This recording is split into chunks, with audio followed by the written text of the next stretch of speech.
Stay out of trouble, elf.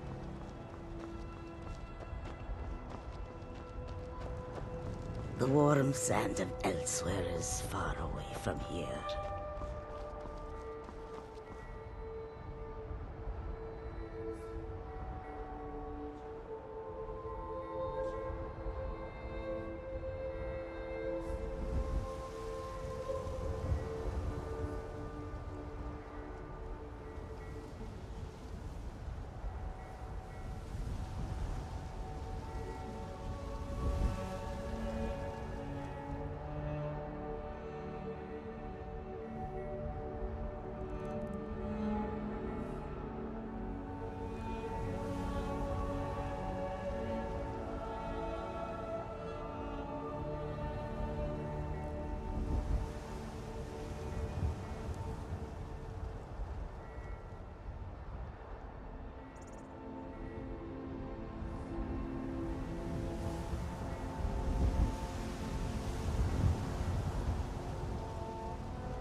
Need a ride?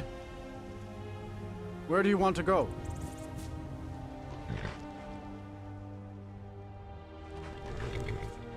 That's fine. Mm-hmm.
to the soul! Ah!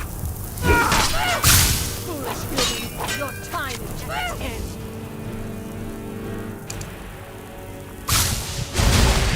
Come with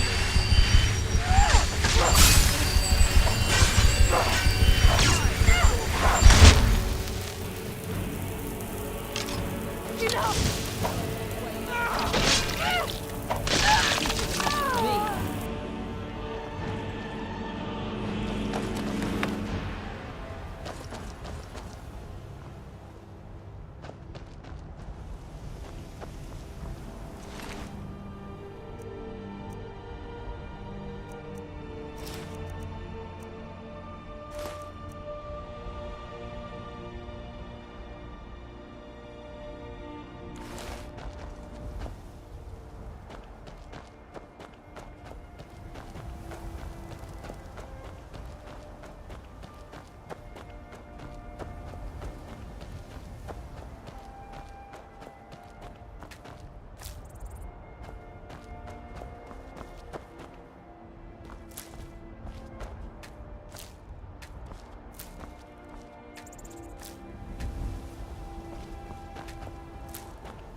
Arise, Olaf. My vengeance is at hand.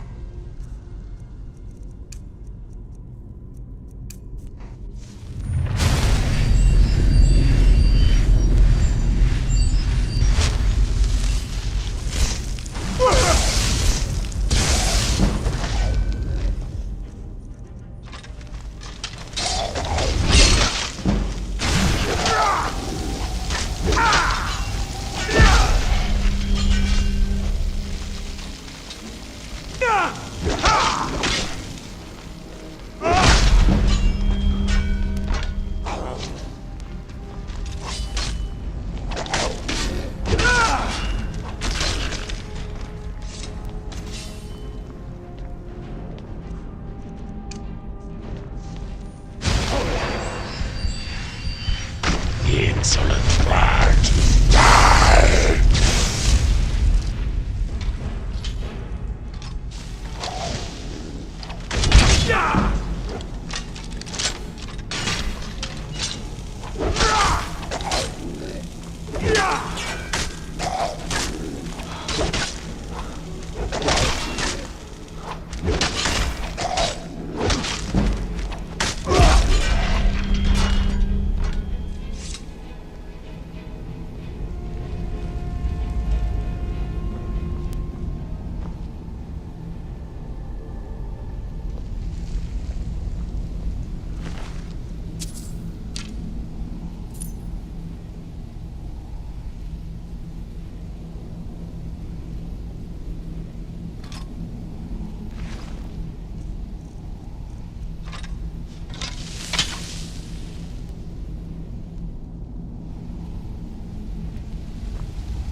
You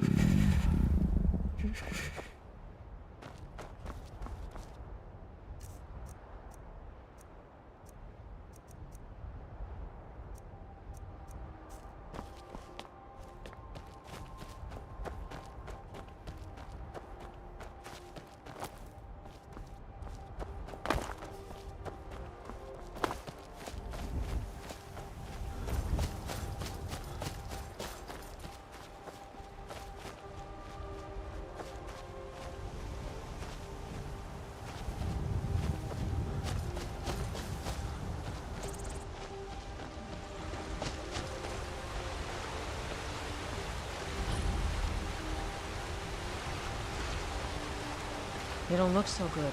Are you feeling all right?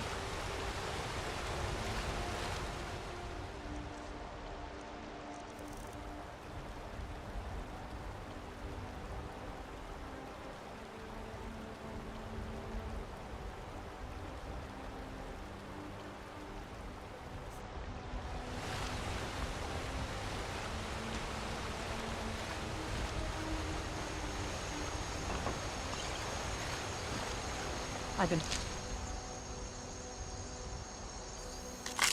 been in fishing parts for years.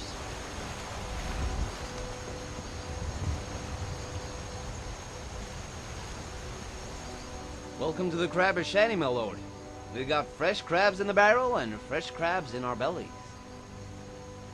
Believe me when I say you don't want crabs anywhere else.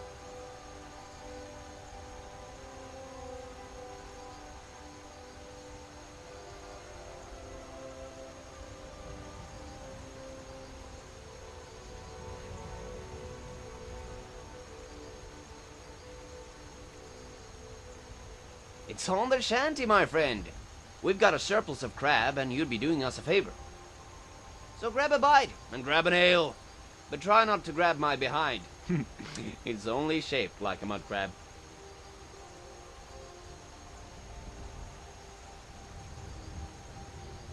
We just sit here and look at the sky for signs.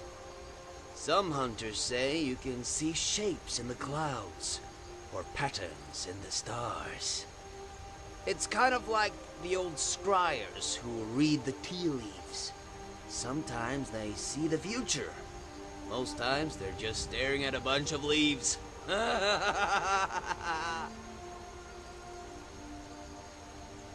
Messages from Kine telling us if the heavy rains are coming. If the river rises, the crabs get washed downstream. That's a good day to be a crabber. Of course, a lot of strange things come downriver. Sometimes even folks like you and me.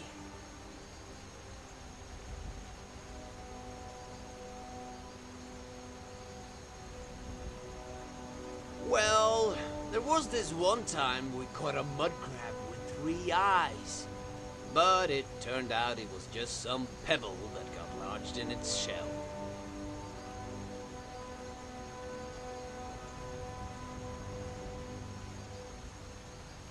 Oh, they have lots of uses. A mud crab's shell makes for a great shield, hard as iron. Of course, you might think that's odd, seeing as mud crabs are so weak. But you'd be surprised how many of them don't know how to use a smelter.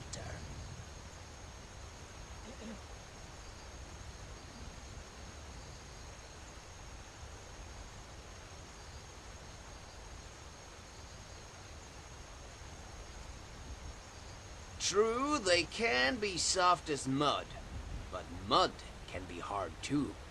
Unless you've never heard of mud bricks.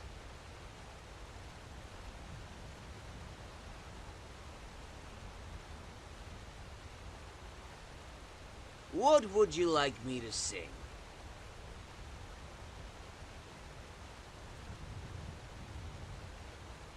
Haha, ask and you shall receive.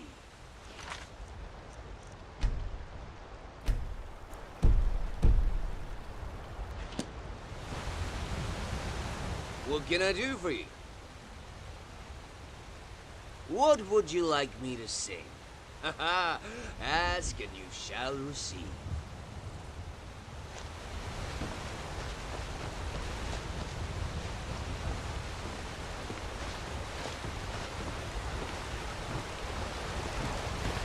The sun was shining on the rock and beat its craggy brow. To dry the mud until the rock was stuck in the ground. Why not fly and spread your wings? The bird said with a laugh. From down below the fish chimed in. Drop in for a bath. But little did they realize this tiny rock had claws. And through the mud it pinched them both and stuck them in its maw. That night the sky was empty and the rivers all too calm. For in the end the little rock was a mud crab all along.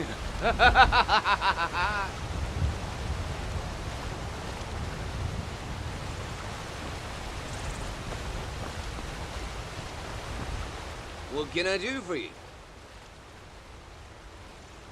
Well, they hide in the mud, which you know by the name, and ambush game and small birds that rest on their shell. Their pinchers can grow up to 2 feet long, and they're absolutely delicious.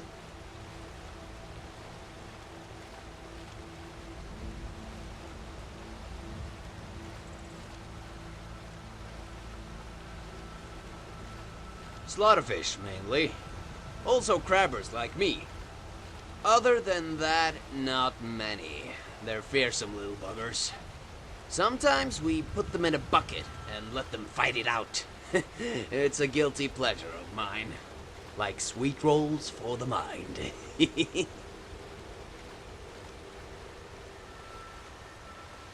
Probably to scare off predators. Doesn't work all that well. Mostly just makes folks want to kill them.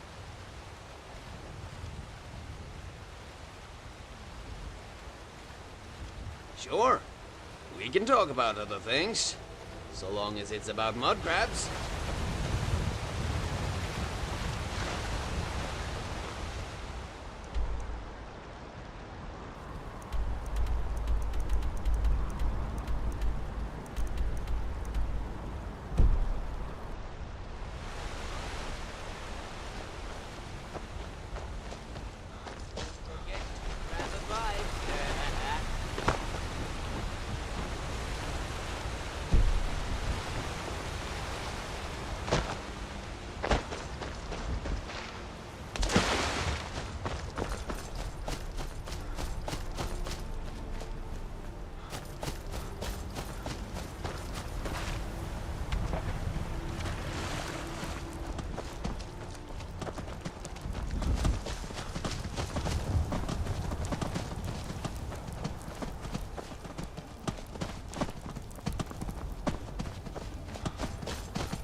Khajiit welcomes you, and also your coin.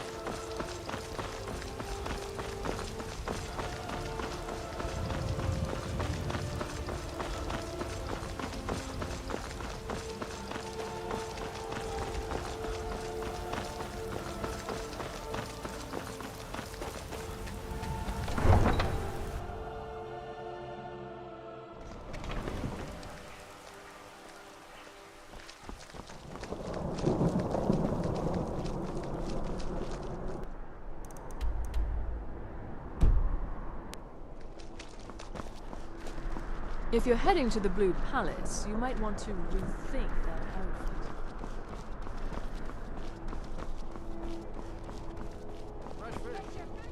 Hello, I'm Gisley, but you can just call me Erica's sister.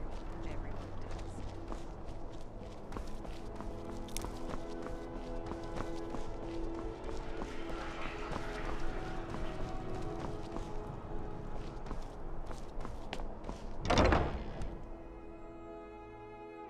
Out with it.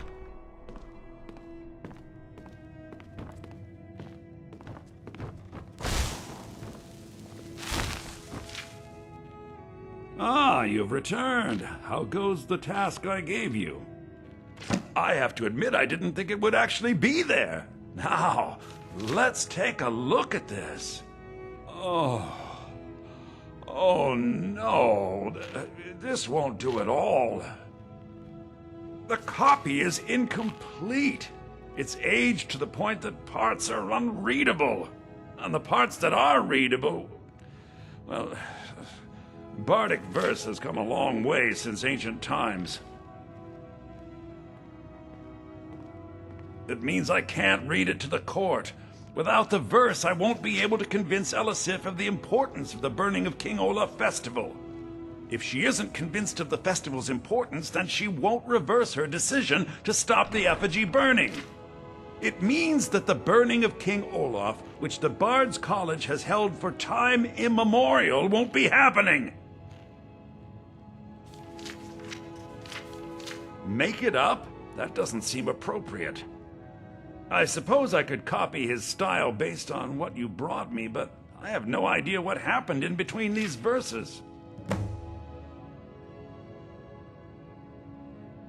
O Olaf, our subjugator, the one-eyed betrayer, death-dealing demon and dragon-killing king, your legend is lies, lurid, and false. Your cunning capture of Numenex, a con for the ages. King Olaf was Olaf One-Eye? He famously captured the dragon Numenex and took him to Dragon's Reach.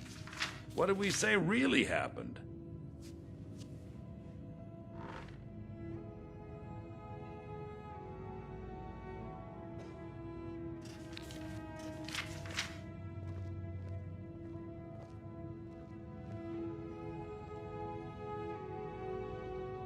I find that highly unlikely. I think it would be irresponsible to write that into the verse.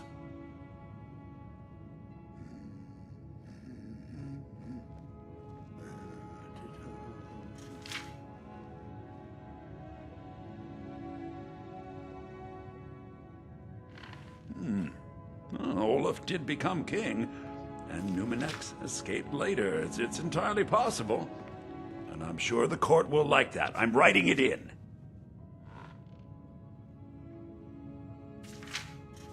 Olaf grabbed power by promise and threat. From Falkreath to Winterhold, they fell to their knees. But Solitude stood strong, Skyrim's truest protectors. Olaf's vengeance was instant, inspired, and wicked. Strange. According to history, Solitude attacked Winterhold, but this seemed to be saying Olaf reacted. What do we say happened?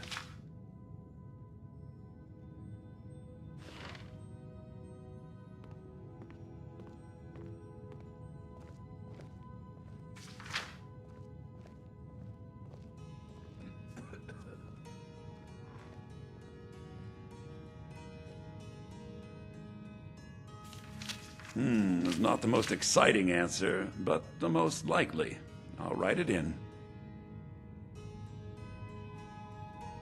It has a few final lines, but that's all we needed to add. I need to head to court immediately and present this. You should come.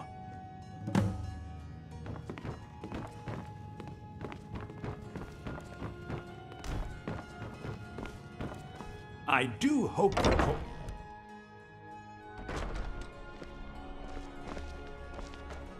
I do hope the court likes the verse. I think we've done an excellent job of recreating it.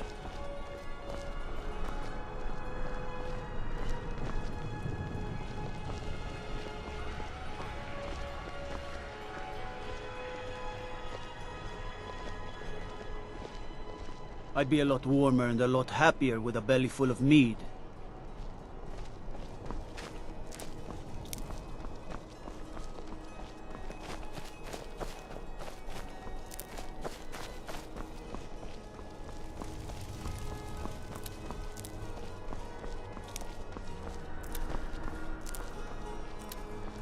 Pine Moon Cave is down to the southwest, but it ain't fit for exploring. There are stories. Vampires, some say.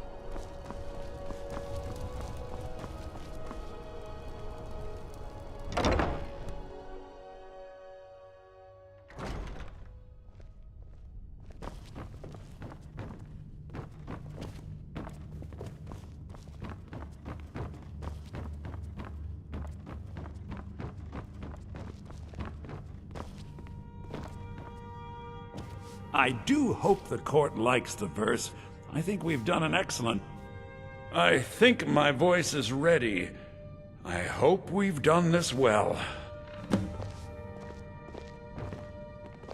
Sibyl Sten... Huh?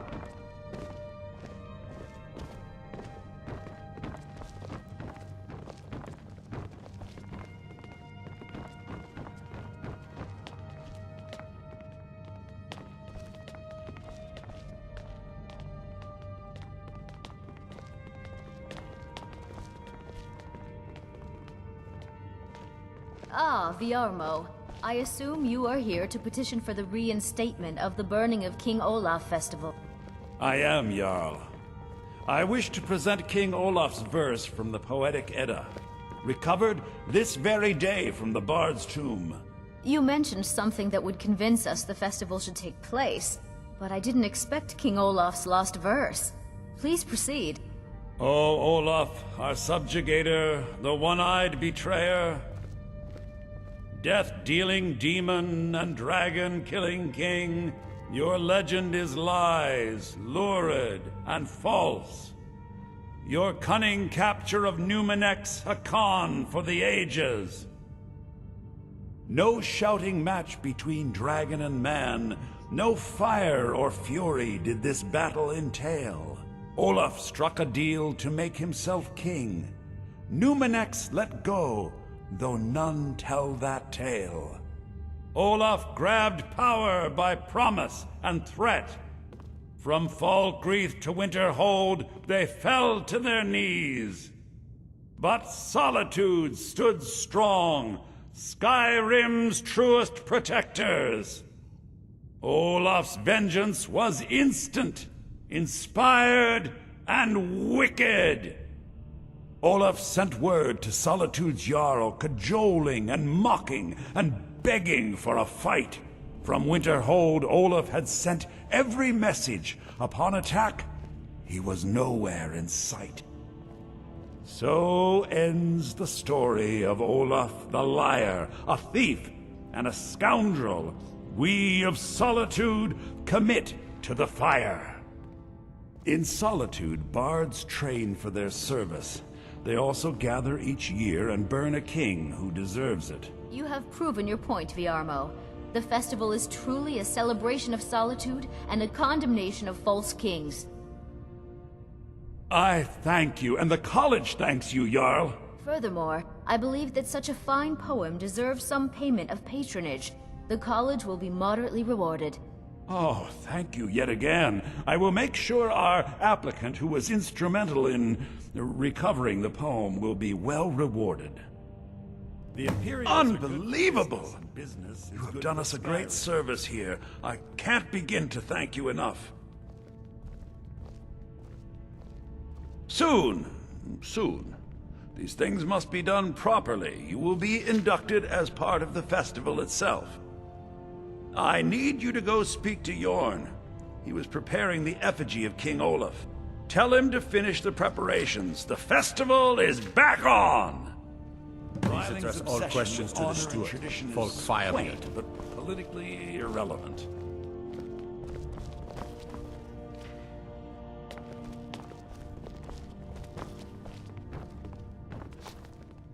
We should have the festival soon. Sabille Stentor has a grasp of magical theory that I would never have expected from a human, even a Breton. No, that honor is Sabille Stentor's. A smart man steers clear of Stentor, and keeps himself out of the dungeon when she's having a bad day. Let's just say that the headsman's axe may not be the worst way for a Solitude jail prisoner to die. Look at that. I've told you to watch your tongue, and mine is waggling. I've said enough. You have no doubt most... Oh, I think you'll find that magic is rare in Skyrim. Winterhold, though, the college there has it in abundance. Look there if you wish to learn. You are excused.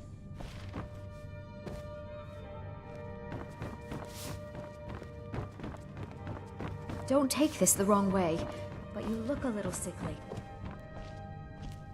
The Imperials are good for business, and business is good for Skyrim.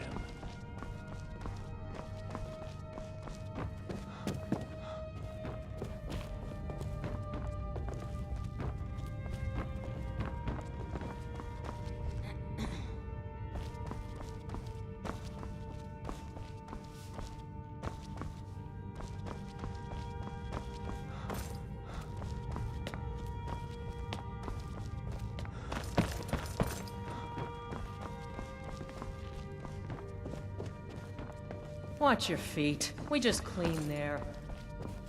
Do you have business with the court? Please address all questions to the steward, Folk Firebeard.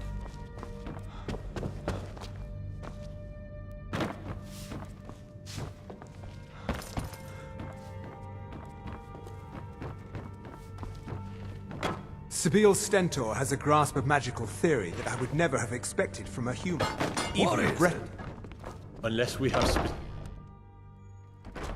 When I was a young rascal, I broke a man's arm with a single punch. Of course, I had a horseshoe hidden in my glove.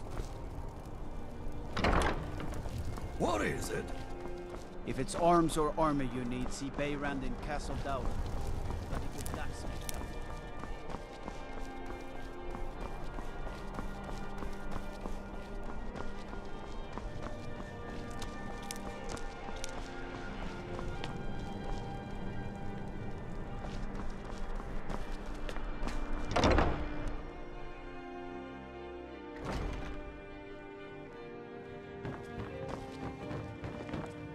Yes?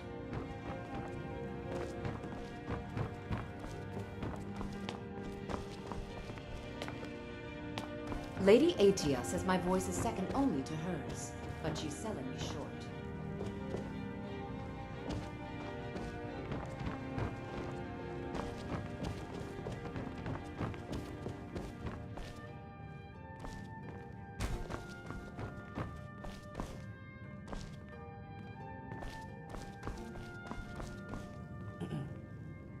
Ah, the bard-to-be. Did Viarmo send you? I'll tell everyone we're ready, but we'll start the festival at dusk. Come talk to me after dark. We'll get the festival started when you do.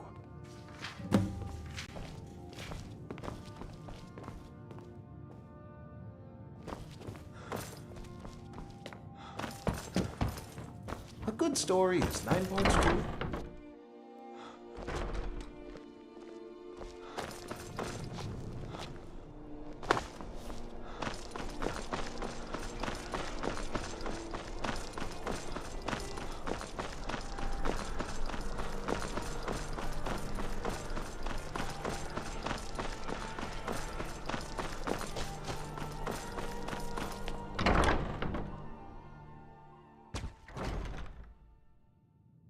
Come on in.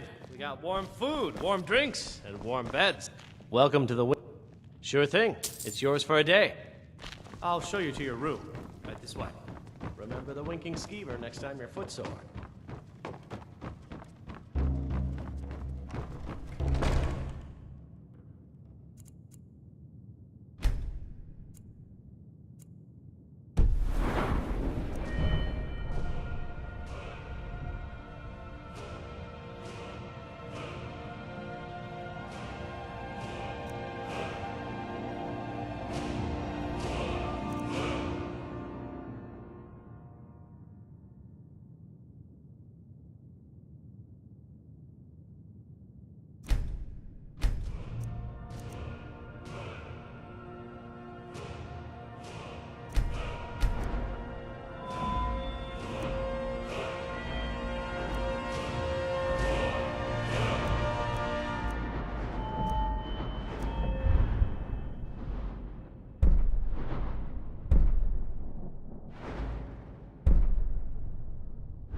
Let me know if there's anything else you need.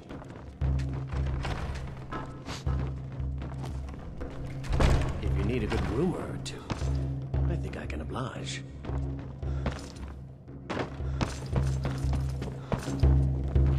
La la la la la la la. Oh, hello. Sorry, stretching out the vocal cord.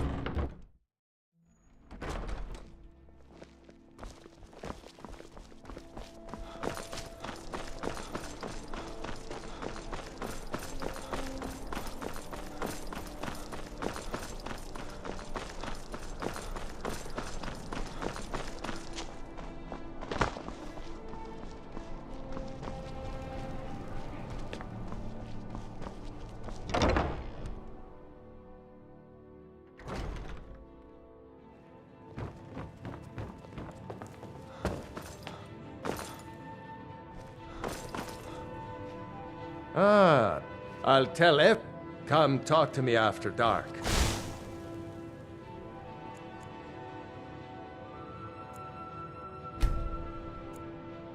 We'll get the festival started when you do.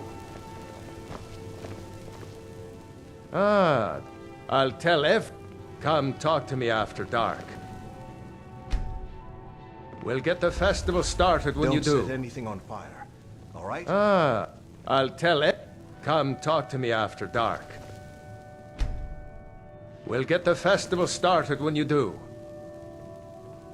Great! Looks like you'll be one of us soon. We'll gather outside the college for the burning of King Olaf.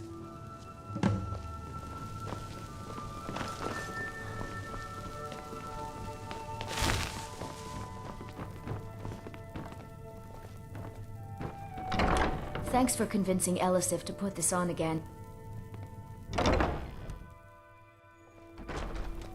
Thanks for convincing Elisif to put this on again. You might as well have some sweets. I made them for the festival, after all.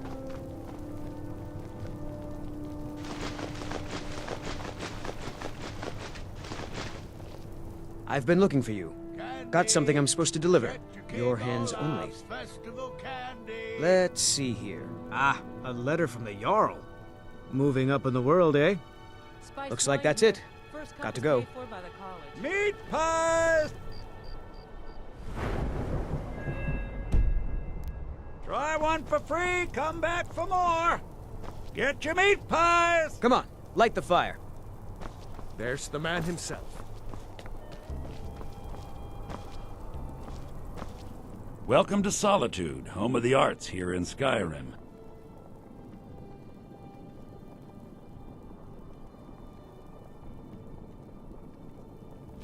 May song speed you along. Welcome, people of Solitude! We of the Bards College are pleased to be here to celebrate the burning of King Olaf. The festival would not have been possible without the dedication and hard work of our latest applicant. With the lighting of the effigy, he becomes a full-fledged member of the Bards College. Please welcome our newest bard.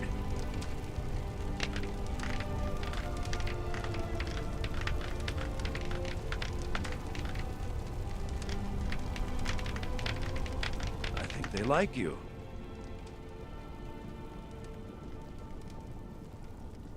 Yes, congratulations. You are now a full-fledged member of the Bards College. Due to your adventurous nature, several of the college professors have some things they wish you to do. What's more, Elisif has declared the burning of King Olaf should become a weekly event. And finally, there's the matter of the patronage that Elisif wanted me to give you.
Do you have business with the court? The Jarl is not to be disturbed with common affairs at court. You direct those concerns to me.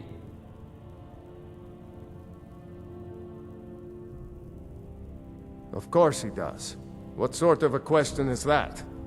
Maybe you've been listening to Eriker.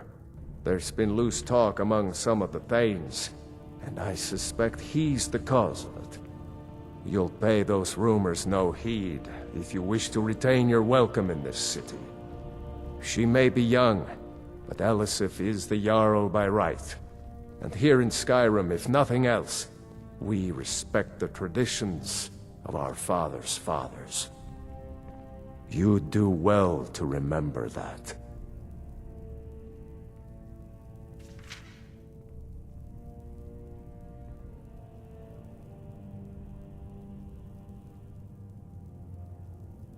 That remains to be seen. By rights, she has a legitimate claim as High Queen of Skyrim. But we must have the support of the other Jarls for that claim to have any meaning. Should they accept her rule, we will have peace. The Jarl has put out a bounty on some bandits. Here, take a look at this decree for details.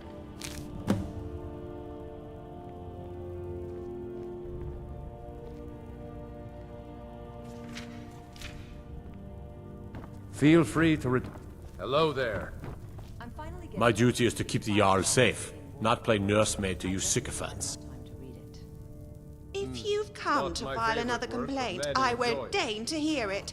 If my presence is that much of an issue, tell it to the steward. Everyone whines and moans about how loosely I flap my tongue. As if Thane Erikur's eccentric love life were not a matter of public knowledge. And for the last time, I am not a Thalmor agent here to destabilize the court. You're thinking of my terribly unfashionable twin sister, Mithril. My name, on the other hand, is Nithriel, and I am both an attendant of the court and someone worthy of your confidence. Is that so?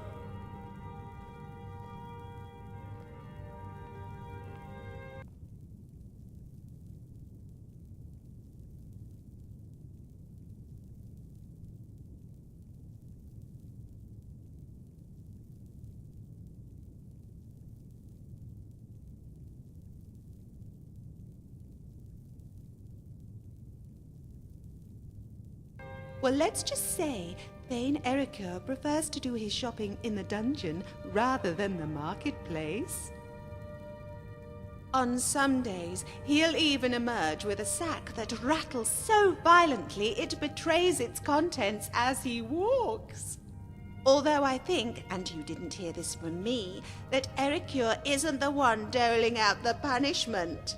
He strikes me as someone who likes to be bent over a chair with a gag in his mouth. His sister, on the other hand, is another story.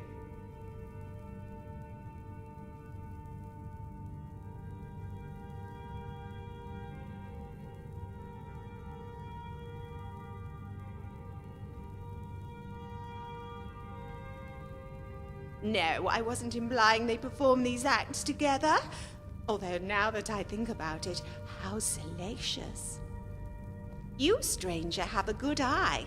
I wonder, is that from experience?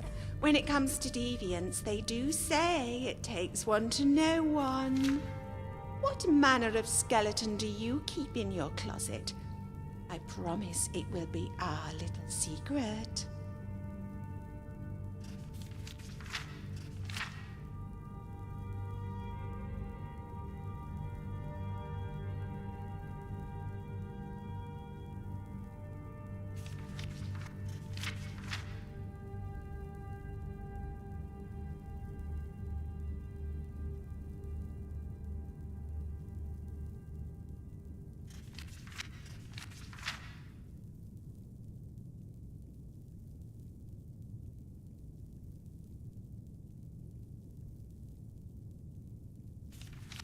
As long as you bother to come home. Otherwise, you may find your new home costs 10 gold per night. Although the noise is free.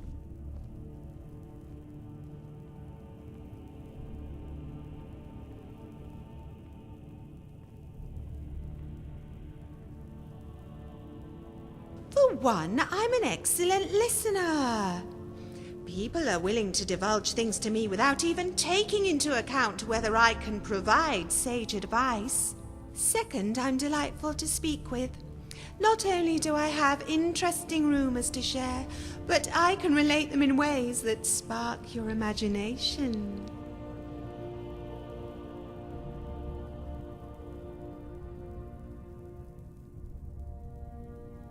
For instance, if I were to tell you Elisif trusts Folk Firebeard with everything, you would likely nod your head and praise the steward. Then we'd begin to dwell on the awkward silence that followed, and proceed to start hating each other and ourselves for not being more interesting. Now, if I were to tell you that Jarl Elisif trusts Folk Firebeard with everything, and perhaps curl my lips into a smile, I imagine you would have little difficulty formulating a reply.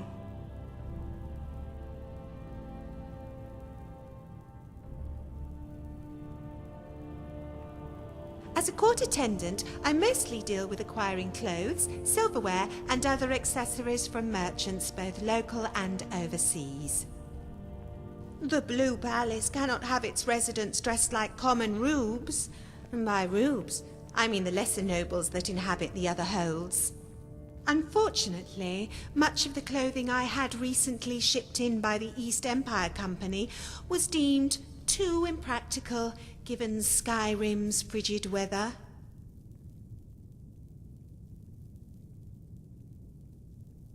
Nothing like these peasant bodices the Nords wear. They were garments truly fit for the divine race. You should have seen the quality of lace I had brought in from the Somerset Isle. Silks and linens embroidered with silver and gold. It's rather difficult to feel like oneself, let alone a divine, wearing these thick coats and furs. I suppose I will have to make my face all the more stunning to compensate.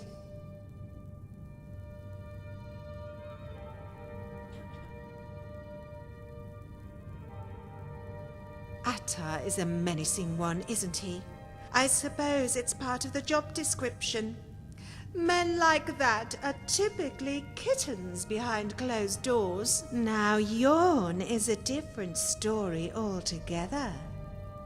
He reminds me of the sort of man whose wife disappears mysteriously and all his neighbors are just shocked that he would be a suspect.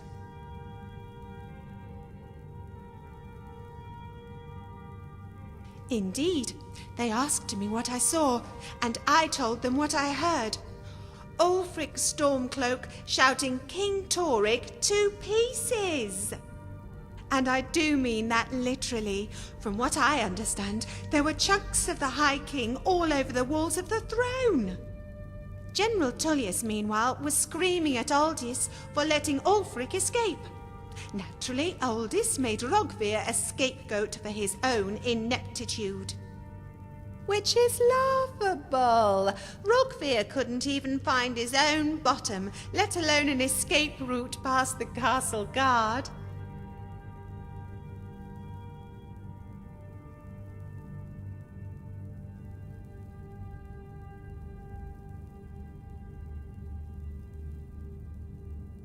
According to my sources, the only person to leave the castle was an Argonian male who took the carriage by the stables later that night. Alone, this would mean little. But consider this. When Ulfric shouted Torygg to death, some claim his skin burst open to reveal a pattern of scales. Not the scales of an Argonian, but that of a dragon.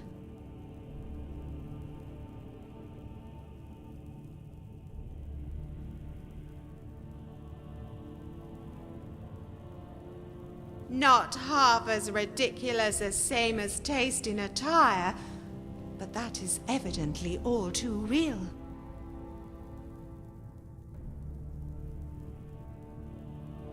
Well, it was rather tragic what Ulfric did to Torygg, but not nearly as tragic as the prehistoric cave garments with which he dresses his generals.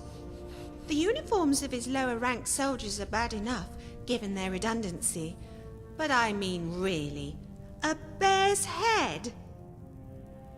I know third-era fashion is all the rage these days, but I think you have to go back a couple of millennia to find a time when animal heads were stylish. If Elisif mourned anything, it was the death of good taste under Stormcloak rule.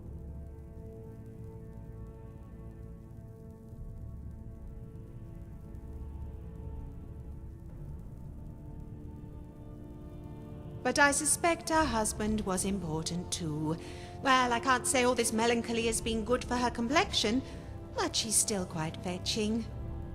You may not be aware of this, but it requires a great deal of work to live up to the moniker Elisif the Fair. The last thing a lady wants is to have that name said in jest.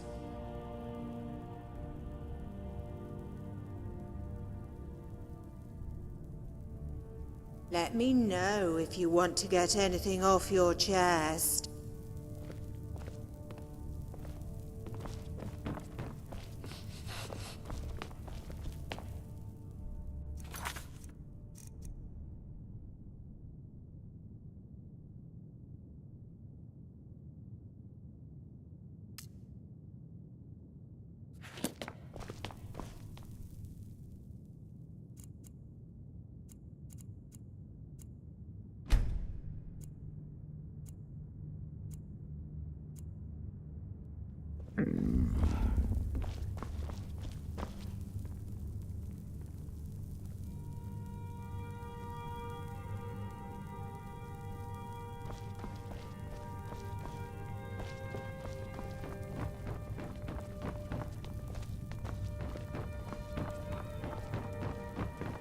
Please address all questions to the steward, Folk Firebeard. Be quick. I have little patience for mundane concerns.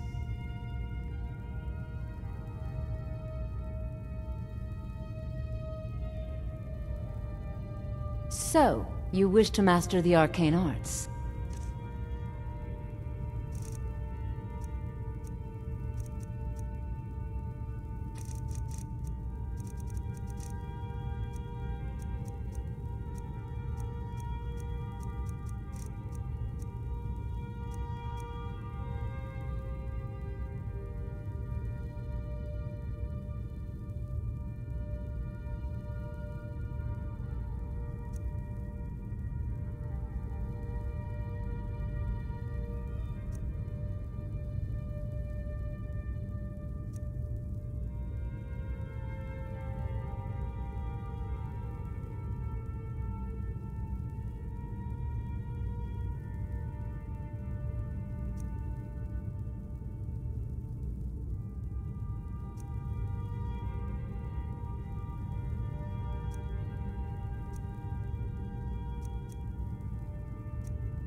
Take care.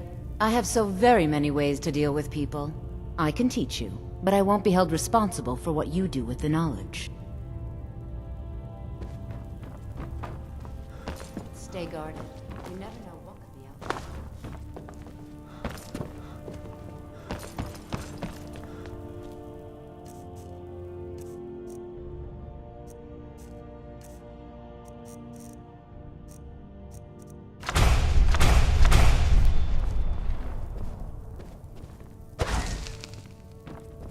Don't take this the wrong way, but you look a little sickly. If you have business, please see Falk Firebeard, my steward.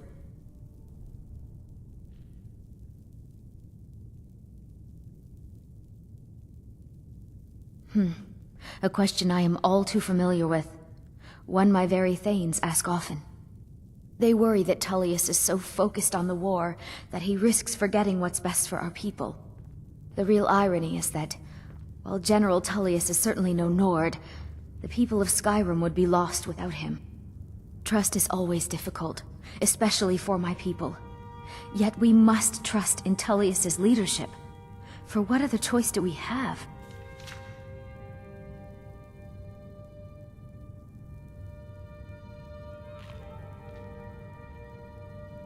Not yet, no. Although it is true my husband Torrig was the High King, and I am his widow. Now is not the time to lay claim to such a title. This land is riven by war, and her people suffer for it. The Stormcloaks are a blight on Skyrim, and like any blight, must be purged. Only then will I take my rightful place as High Queen. Because that's what traitorous cowards do when they desire power. Ulfric coveted the High King's throne. He thought he deserved it more than Torrig. And so he came before my husband and he shouted, with that terrible voice, like something out of a legend, or a nightmare. When Ulfric unleashed such fury, my husband, he simply ceased to be. That is all I will say. For it grieves me to speak of it. Be well. Pray for Solitude and my husband.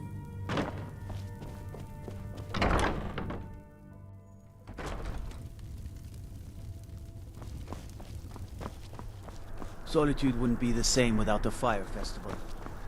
City owes you a debt of gratitude.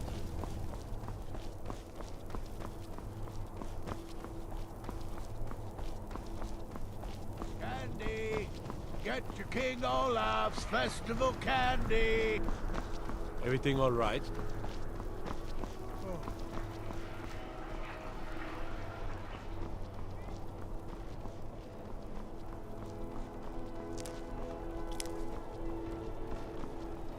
Fruit! Fresh off the boat! The freshest in Skyrim!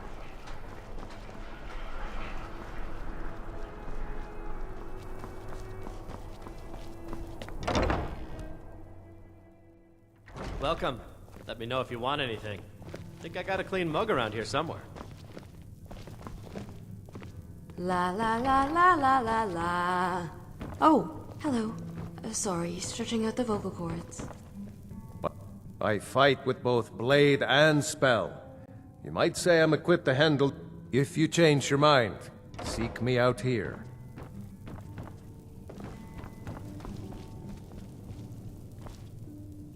Welcome to the Winking Skeever, friend.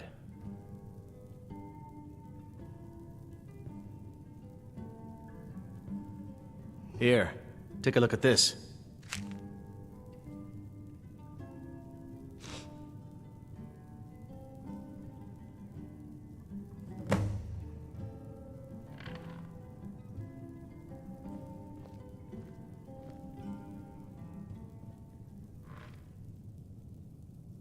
Remember the Winking Skeever next time you're footsore.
Go cast your fancy magic someplace else.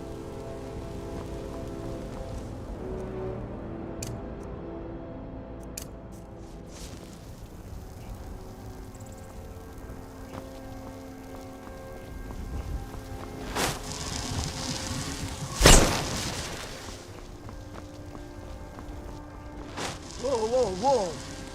Watch the magic.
Keep an eye out for Stormcloak spies.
the chair. Don't get up. I swear on the gods, I will push you over if you do. Oh no, you're getting up, aren't you? Money. I will pay you money to stay in the chair. And those people down there. I never liked them anyway. I'm happy they're dead. Please, just don't hurt me. Why is this happening? All I ever wanted was to learn a little magic. Maybe smite a few enemies.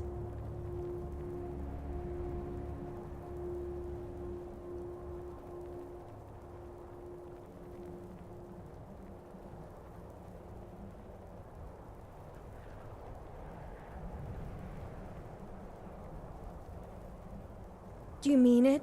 You're not trying to make me let my guard down, are you? Oh no, I just did. I've fallen right into your trap. Run!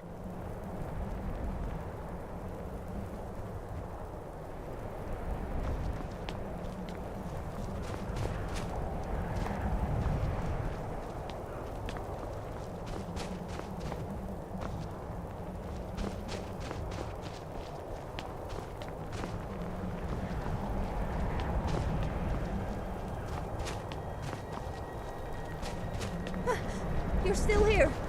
Well, I didn't want to do this, but you leave me no choice. I'll have you know I'm no ordinary witch. Have you ever seen a Dremora Lord? Well, his name is Dravas, and he's a trained killer. Don't believe me?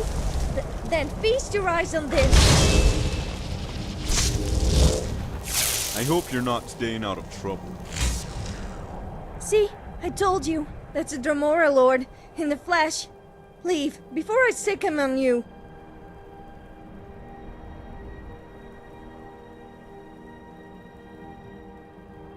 Well, that's because he's channeling his rage.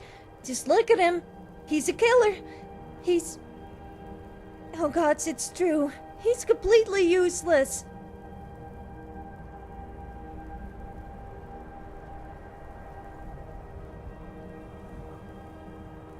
I don't know. I've heard only Master Conjurers can do it. But there was this battler named Sam, and he sold me a tome. He said it was a special book made for novices. I can't tell you how excited I was when it actually worked, but then I tried to command him. I should have known it was too good to be true.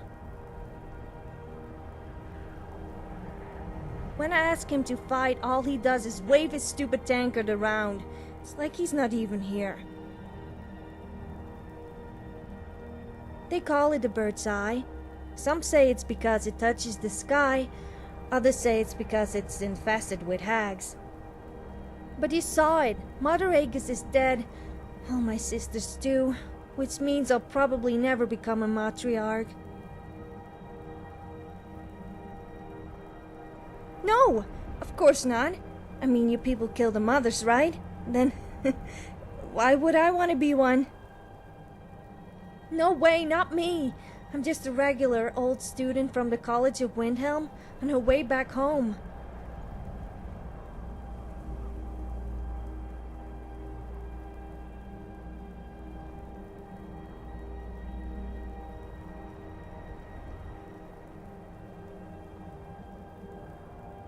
You have?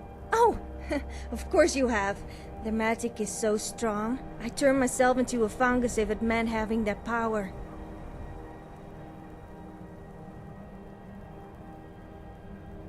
Really? You do that for me? But we just met. Oh gods, I didn't just talk you out of it, did I? Because there really might be a way, even without Mother Aegis. It's incredibly risky, and you might have to get your hands dirty. It requires ingredients. Well, not really ingredients as in feathers and plants. I don't want to scare you, but I need organs. And I need them fresh. Real fresh. As in ripped out from the body.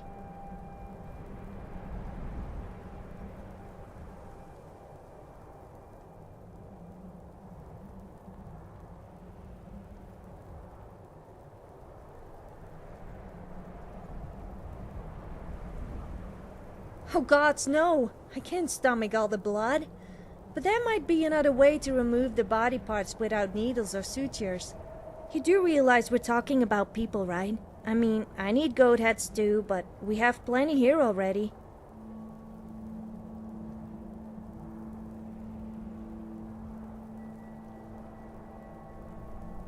Oh, there's going to be taproot in a cauldron, and a lot of other ingredients. But that's not what I need to finish the brew.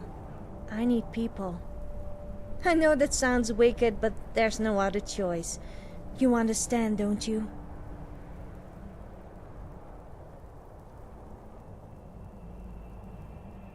Living organs are like soul gem fragments. They have lingering echoes of the soul. That's the difference between a beating heart and a still one, even if it's in a jar. You can even make a heart beat for hours outside the body, if the jar's filled with a special solution. Void salts, a torque bog thorax, and a drop of lemon juice is all you need, but I prefer we find bodies who live nearby. As I understand it, they're simply part of the sacrifice. Mother Aegis used to say, "The old gods grow strong on the fat of live souls." It's nothing personal, it's just the way it is. But to answer your question, the gods do all the work.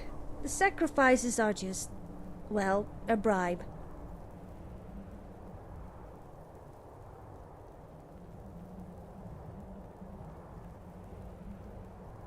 Great!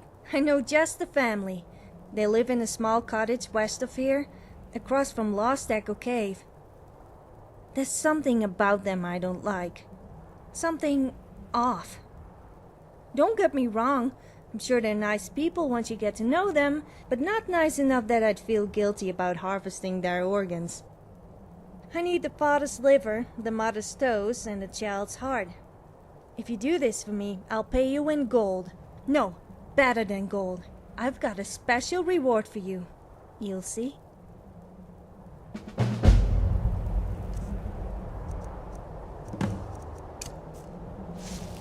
Can I throw a party or what?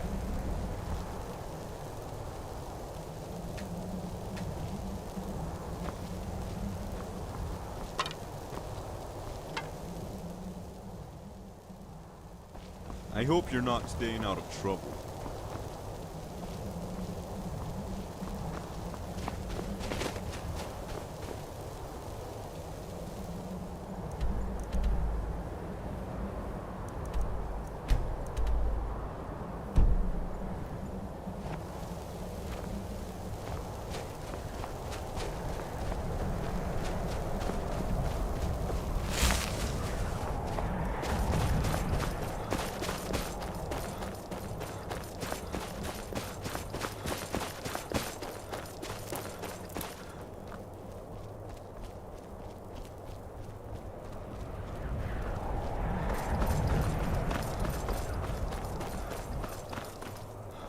This is my treasure.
Try and make this quick. Kid is dead.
Welcome, traveler.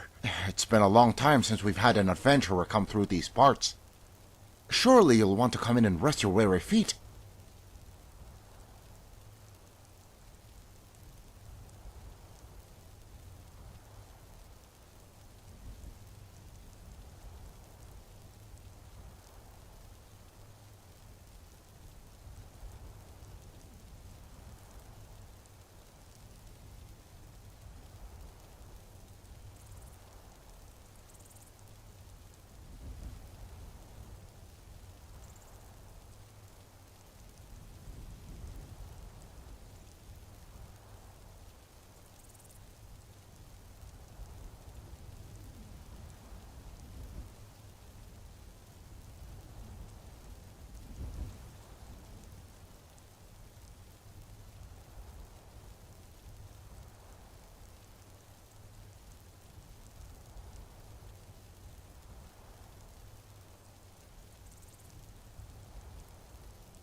Welcome, traveler.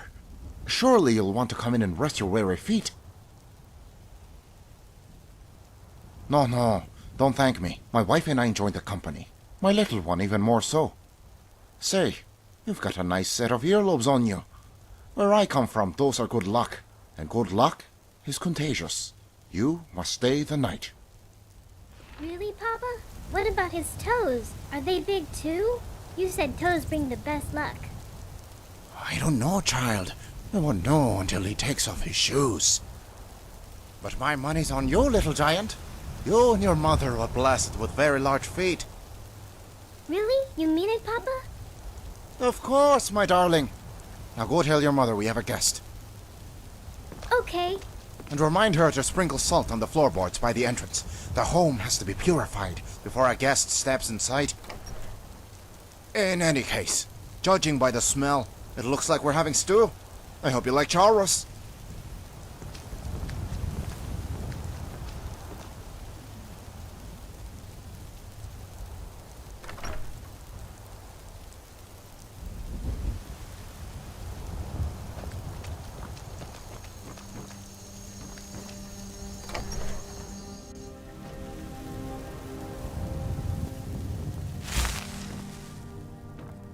So you must be the visitor Rennie told me about. Let me get a good look at you. Oh, I like the shape of your nose. I had a dream about a Falmer once, and he had the exact same one. That Falmer in my dream was very old, but had good skin, which means you'll age just as well. But excuse my manners. My name's Bet, the little one's Rennie, and you've met my husband Frodmar.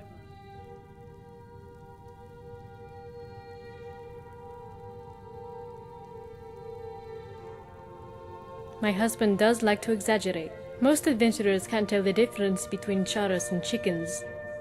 Last time it was dolphin pie, but if you look close, you'll see the flint of silver he keeps under his tongue. But for being a good sport, why don't you have a quick taste? Chickens or charas, I'm sure you'll like it. When you're done, go on and grab a seat at the head of the table. It's bad luck for the guest of honor to sit anywhere else.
Is the meal ready yet, my love?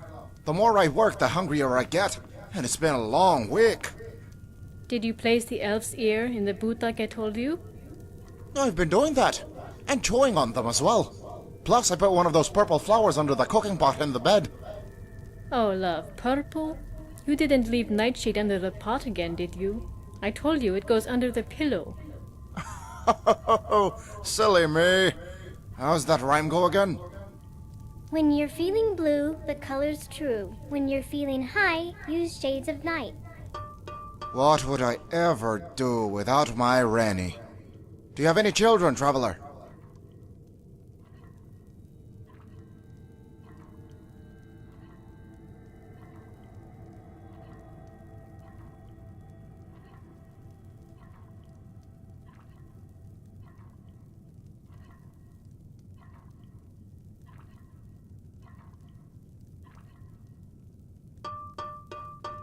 Well, you're still young. You have time yet. Some people are in such a rush, though. They try raising children that aren't their own. A disgusting practice, this whole notion of adoption. Oh, Fradmar, you're going to scare our guest. He knows what is and what isn't a sin. You're right. I apologize for making things so dour. My, that smells delicious. Oh, no, you don't. The guest eats first. But not before we have a little conversation to whet our appetites. So is it true what they say? Have the dragons returned?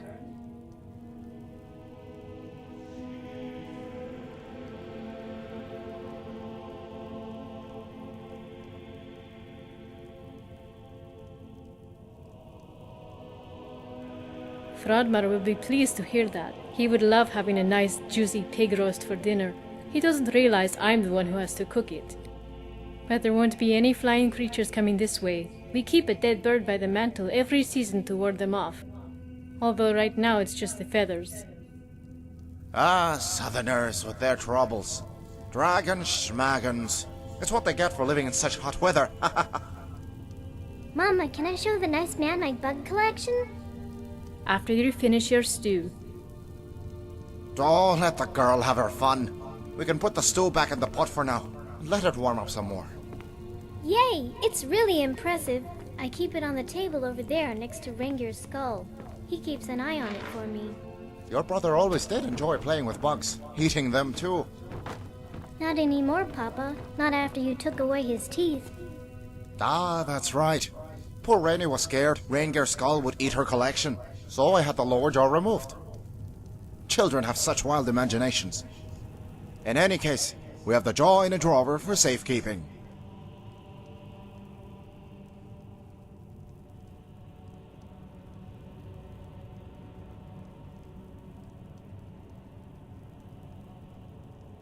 And leave him to the worms? No, that wouldn't be right. He belongs with his family. Of course, Fradmar wanted to have Rengir stuffed, but thankfully the wolves didn't leave much save the bones. Aye, that would have been in poor taste. You don't want to honor a child so foolhardy. Still, he was our boy, and hopefully the gods won't mind us keeping his skull as a memento. There you go again, husband, making things awkward for our guest. Can we just enjoy this nice meal I've cooked for all of you? You're right, love. This is a joyous occasion. Our first visitor in, what is it, months? Yes, the last one didn't stay for very long. I warned you about her. She had a mole on her cheek that was clearly a Daedric mark of some kind. Not that you could spot it the way you've been lately. Have you been putting the sheep's blood in your eyes every morning like I told you? We killed the last sheep 2 seasons ago, as a sacrifice for the gods. Oh, right. What about this season? Did you remember to leave the sacrifices by the altar? Honey, I thought you were taking care of it. Damn! We can't! We can't!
This doesn't concern you, friend.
I knew it! I knew you wouldn't let me down! I mean, I was starting to doubt you just a little, but then I told myself, have faith, Misha, have faith, and it worked! I have the whole ritual prepared. Right this way. Watch your step. Got a little carried away with the blood, and you don't want to slip and fall from here. Wow, this woman had huge speed. And do you know what they say about women with huge speed? I don't either. Anyways, in you go. Okay, what comes next? Do I slaughter another goat? I suppose another goat wouldn't hurt. Can you do me a favor and grab a goat hide from the crate, then toss it into the cauldron? Or was it a hog beat first? And a goat? I know the fattest are last, but what comes before that? Oh, damn it, Misha. Why can't you remember?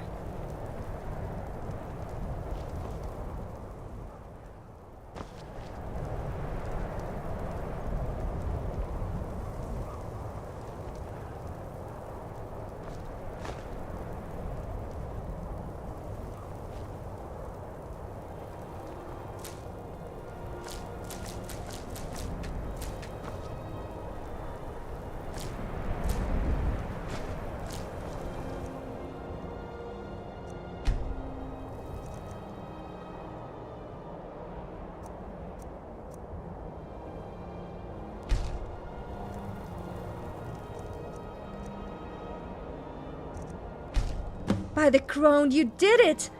At least it sure seems like you did, the way that cauldron's bubbling.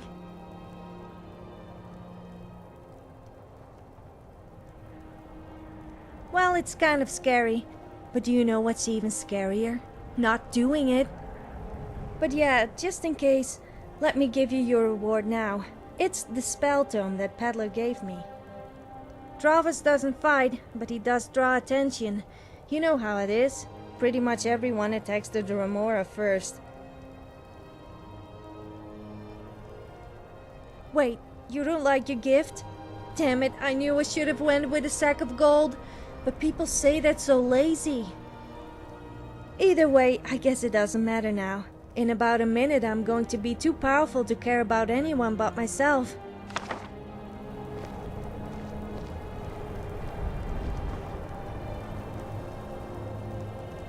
I call upon the crone of old to boil the venom of bubble toad, his swirls of guts and liver chopped, cook the first in this blackened pot.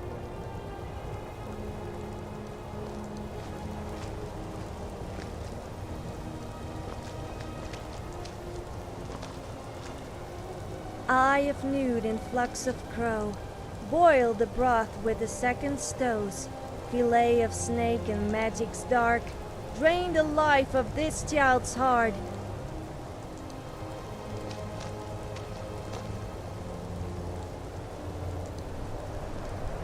Round about the cauldron stirs, from mortal skin to withered bird.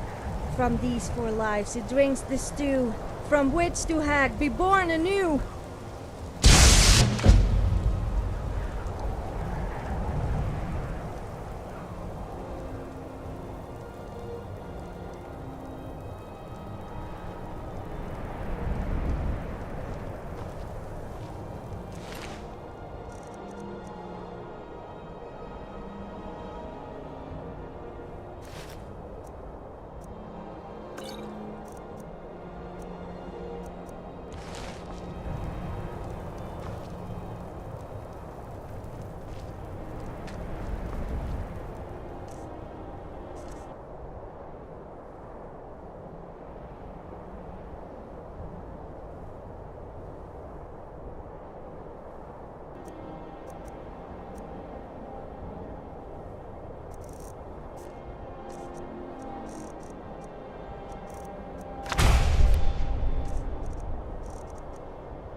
Can I throw a party or what?